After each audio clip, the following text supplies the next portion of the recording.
ఇంతవరకు ధర్మశాస్త్రమును సంపూర్ణంగా ఎవ్వరూ పాటించలే. పెట్టిన మోసేనే పాటించలేకపోయిండు. ధర్మశాస్త్రాన్ని ఇంప్లిమెంట్ చేసిన మోసేనే పాటించలేకపోయిండు. కానీ సంపూర్ణంగా ధర్మశాస్త్రాన్ని నెరవేర్చిన వ్యక్తి యేసు మాత్రమే.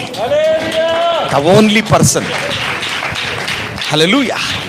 ఆయన ఒక్కడే ఏ లోపం లేకుండా ధర్మశాస్త్రాన్ని సంపూర్ణంగా పాటింది. ధర్మశాస్త్రాన్ని అంటే రాయబడిన కట్టడలు మాత్రమే కాదు, ఆ కాలానికి ఇవ్వబడిన ఆజ్ఞకు కూడా లోబడ్డాడు.